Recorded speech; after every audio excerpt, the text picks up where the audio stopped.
Chapter 4. And Moses answered and said, But, behold, they will not believe me, nor hearken unto my voice, for they will say, The Lord hath not appeared unto thee. And the Lord said unto him, What is that in thine hand? And he said, A rod.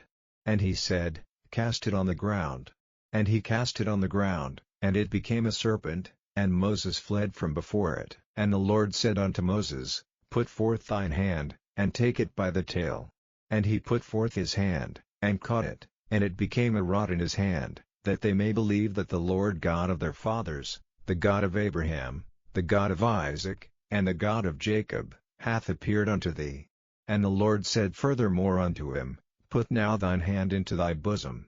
And he put his hand into his bosom, and when he took it out, behold, his hand was leprous as snow. And he said, Put thine hand into thy bosom again. And he put his hand into his bosom again, and plucked it out of his bosom, and, behold, it was turned again as his other flesh. And it shall come to pass, if they will not believe thee, neither hearken to the voice of the first sign, that they will believe the voice of the latter sign.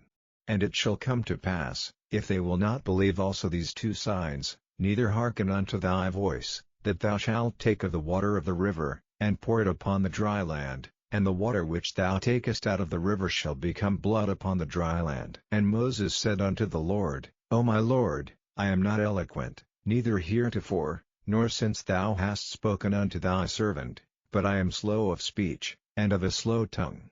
And the Lord said unto him, Who hath made man's mouth? Or who maketh the dumb, or deaf, or the seeing, or the blind? Have not I the Lord? Now therefore go, and I will be with thy mouth, and teach thee what thou shalt say. And he said, O my Lord, send, I pray thee, by the hand of him whom thou wilt send.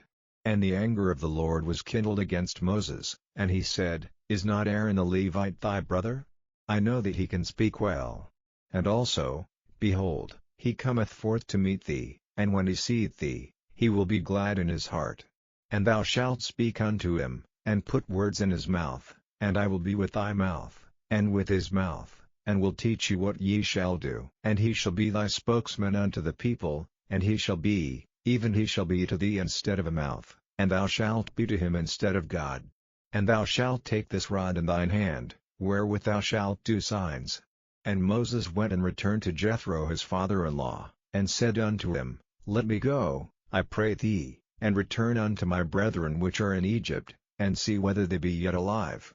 And Jethro said to Moses, Go in peace. And the Lord said unto Moses in Midian, Go, return into Egypt, for all the men are dead which sought thy life.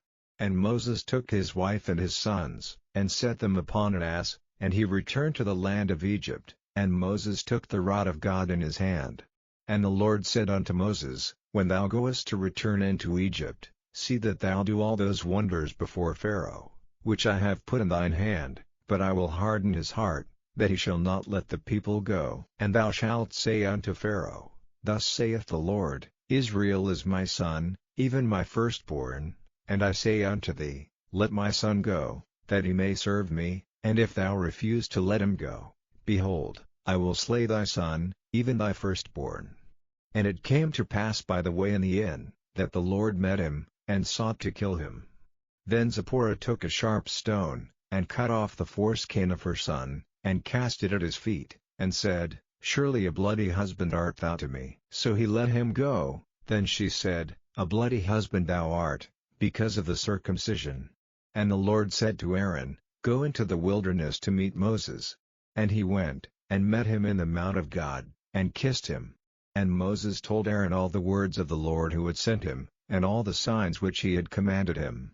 And Moses and Aaron went and gathered together all the elders of the children of Israel, and Aaron spake all the words which the Lord had spoken unto Moses, and did the signs in the sight of the people. And the people believed, and when they heard that the Lord had visited the children of Israel, and that he had looked upon their affliction, then they bowed their heads and worshipped.